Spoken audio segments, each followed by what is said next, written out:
Hi everyone, you're locked down, so are we. The reptile park is closed presently, but that doesn't mean that there's not always much on, and it presents the opportunity for us to get a little bit of personal time with you and talk about some very amazing animals. Now, this very sweet lady here is a Dina, A-D-I-N-A, and this is her lovely man, Fred, and they're Australian dingoes. Now, dingoes, I call them a native animal, but they only arrived in Australia about 5,000 years ago, and they were brought from Asia to like the Northern Territory or the Kimberley or North Queensland by Indigenous Australians. And the dingo actually fitted into the Australian environment pretty well. Now, while we've got a Dina, just have a look at a few things. We've got here a really obvious red dingo, which is classically associated with Central Australia. And Fred, there's a very particular reason that we have Fred. He's black. It's pretty obvious, right? People think that feral dogs might breed with dingoes, and they do at times. It's a real problem. But that if a dingo doesn't look red like this, that it must be impure. It's not a purebred dingo. But Fred is 100% purebred dingo. So there you go. And the reason that we have a black dingo like this is to educate people. We have big problems in Australia with our wildlife. We have one of the worst extinction rates on Earth. Dingoes are superheroes, and I'll try and explain to you why. Where you have dingoes in a natural environment, they predate, they eat things like big kangaroos and emus. And by doing that, they actually, kangaroos and emus, eat plants and grass. And so by dingoes hunting large herbivores, they keep the environment in a really good condition for lots of the other smaller animals. Where you also have dingoes, there tends to be less of the greatest threat to Australian wildlife, and that is the feral fox and the feral cat. They both came to Australia about 200 years ago, a little bit more with Europeans. And the feral fox and the feral cat have annihilated our wildlife. But where you have dingoes, you don't have fox and cat. And so what that means is, you've got a dingo, it's controlling the herbivores, helping the environment. You don't have the fox and cat, and you've got a natural solution to allow our little reptiles and birds and small mammals and vegetation thrive. Now, we've had a look, and they've lost interest in me because I don't have any food, at Adina and Fred, but something really special happened a couple of months ago. Dingoes aren't like domestic dogs. Now, a domestic dog can breed 4 times a year, have huge litters, like 6 or 8 puppies. Dingoes only ever breed in autumn and winter. And they do that because in Australia, if you breed in autumn and winter, it means your puppies are emerging when the demand is high on mum and the puppies are leaving their parents. You've got all these little marsupials. And the marsupials have had their babies, or the joeys, in their pouches throughout winter. So in spring, you've got puppies and lots of baby marsupials, joey marsupials. So there's lots of food. I'm going to jump out here. Don't you dare film me, because if I fall, which I didn't, it would be very embarrassing. Come with me. Now, dingoes, I mentioned, were brought to Australia by Indigenous Australians. That's a really interesting thing. Now, dingoes are placental mammals. They give live birth. Now, placental mammals include us, humans. It includes rats and cats and foxes and dogs and dingoes. Australia, we don't have many placental mammals. We have marsupials. We have bowerbirds and birds of paradise. We've got kangaroos that live in trees. And we've got more reptile species than any other country on Earth. Now, it's a really complex thing that when you bring placental mammals in with marsupials, I'll give you an example. A fox is a placental mammal. Its skull is 2 times smaller than a Tasmanian devil's, but its brain is 3 times bigger. So just think about that for a second. The fox is a lot smaller than a devil, but its brain is much bigger. That means it's smarter. And so the placentals tend to outcompete our beautiful little native marsupials. Now, I talked about dingoes breeding in autumn and winter. And a few months ago, Adina, she's 7, 8 years old now, and she's been a wonderful mum. But this year we had a complexity. And that was that when Adina was giving birth, we had a tragedy where one of the pups, and she only was going to have 2. I mentioned before, domestic dogs can have 6 or 8 puppies, even 10. But dingoes tend to have 2 or 3, a much smaller litter. Now, when she had, one of the pups was stuck in the birth canal and it wasn't alive, it had died. Our vet performed an emergency C-section, a cesarean, which meant cut the belly open of mum under anaesthetic and removed one little pup. And its name is Lucky. Come with me. Hey, puppies, come over here. Come on. Now, this is Lucky. This little fella is Rocky. Now, they're both a couple of months old.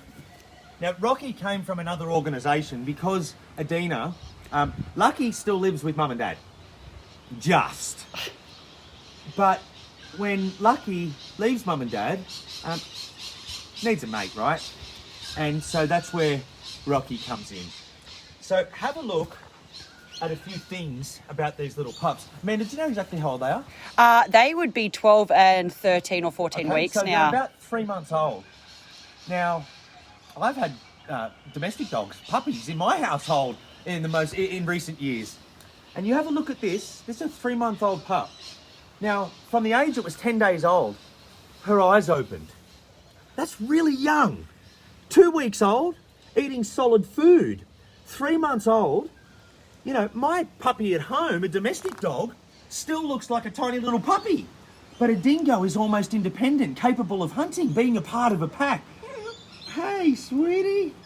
And my point is, because they're wild, they develop so much quicker than domestic dogs. Now, have a look at a few things while Lucky will let us. Dingoes. All of their features on the head, they face forward because they're predators. I mean, you imagine like a pug dog. How would a pug dog hunt a kangaroo? It wouldn't. But look at this. Long snout. Great choppers. Really good sense of smell. Look at the ears. Can you make a click noise, Amanda? Look at the ears.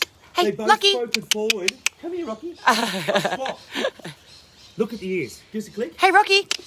Look at that. Both ears. So their features, their eyes are really centered on their head. Their ears face forward. Their feet are different than domestic dogs in that the joint here, down near the wrist, it rotates. And that's because they're incredibly agile when hunting prey. Now, come on in. Now it's time for people to see us jump the Yeah, fence. you need the camera. Let's watch you jump the fence. Hey, Pup, would you like some food? Hey, look what I've got. There's a saying. And it goes, dingoes do what dingoes want.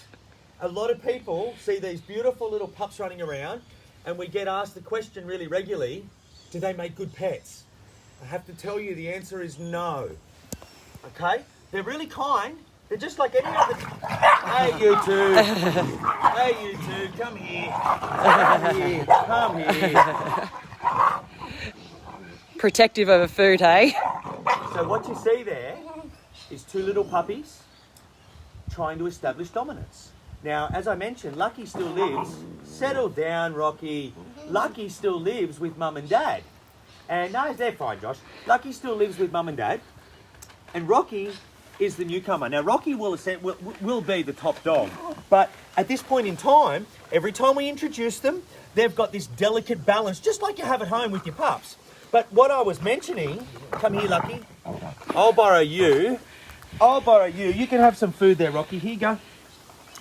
Now, like I mentioned, should you have a dingo as a pet? And I say no. Some people do. And some people take really good care of them, but they are so energetic. They're really hard to keep contained. If they see something like a bird or a possum, they'll kill it. And so, whilst they're kind and affectionate and caring, and just like any other dog, the activity levels are so high that they're really hard for people to keep them. Certainly, you would never keep a dingo in a normal backyard because, okay, now you play nice because you just don't have the room for them. I've got another bit of food here. And would you have any questions, Amanda, that are coming through? Yeah, so how many puppies can they have, I guess, in a single season? Yeah, so dingoes only breed once a year. And that's in about May.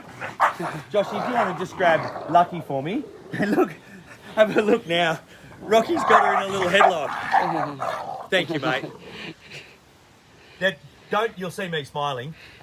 Don't be upset or offended by what seems like aggression there. If it was Tassie Devil Joeys, they do the same thing. These two pups have got to live together real soon. And if anyone, or you've had pets at home, be it birds or dogs or cats or other things, there are hierarchies. They talk to each other. What we've got is, Rocky doesn't live in with Adina, Fred and Lucky. Now we've got to introduce Rocky into that pack. And that's not going to be easy, mate, because you're getting a hard time even from Adina, from Lucky. So the question, dingoes only breed once a year. They normally mate in April, May. They have their puppies in June, July, and the pups emerge through spring. Now, because they're wild as well and adapted to Australia, or evolved to Australia, they have really small litters. So 2, 3, 4 pups is normal for a dingo, no more. Because a domestic dog, now they can have 10 because they get artificially fed. Food's not a problem. But if you're a wild dingo like Adina, and you have 10 puppies, there's no way that she can eat enough food to produce enough milk to feed all those puppies. So once a year and really small litters. What's the bite force of a dingo, do you know, Tim? Look, dogs generally have a reasonably strong bite force. They do not compare to lions or hyenas or devils or things like this. I don't know the exact measurement. I would guess that it's somewhere around about as hard as a human can bite. Certainly punch holes in your skin. Yeah, mate. Come and have a little bit more while she's not looking. Are dingoes a separate species from dog? Dingoes are separate species from dogs. That's something that's hotly debated. So it isn't the case that dingoes are a separate species. They are very similar to all other dogs, other than these breeding differences, other than the physical nature of a hunter, rather than something that looks like a sausage dog or a pug dog, or very removed from what their wild counterparts look like. So, no, very similar in that regard. How long can dingoes live for? Yeah, so in the wild, a dingo's life is shorter than in captivity because the wild is hard. In captivity, it's not uncommon to have dingoes 12, 13, 14 years old. Here you go. Come up with me again, mate. Give me a cuddle. It's not uncommon to have dingoes. You know, I would say that 15 would be an extraordinarily long life. 10, 11, 12, a pretty good lifespan expected for a dingo. And what food did you feed the pups today? Yep, so the pups get a really nutritious diet. So what I just gave there was a mixture of fresh egg mixed through with minced meat. There was some puppy kibble, which is a very artificial product, but it's made by nutritionists and it's really good for them. So they just get that as their snacks. And throughout the day, they'll also get kangaroo bones to chew on. They'll get some different type meats. We don't feed pork or beef or chicken because it's really fatty and they can't deal with it. They need their native diet. So kangaroo is really good. But otherwise, what they just got now is a little treat of minced meat with some egg through it and some puppy kibble. Last question. We've met Fred and Adina, who are red and black dingoes. Are they the only colours they come in? Yeah, so the other colours that dingoes come in is a white. And not white like this, okay? Not white like that little spot there, but a really light colour, maybe like that. See that there? And now they're typically associated as alpine dingoes.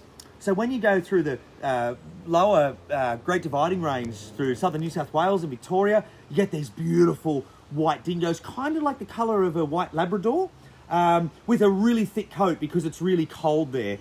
The red dingoes, people always, it comes to mind, oh, it's red like the desert, that's where they live.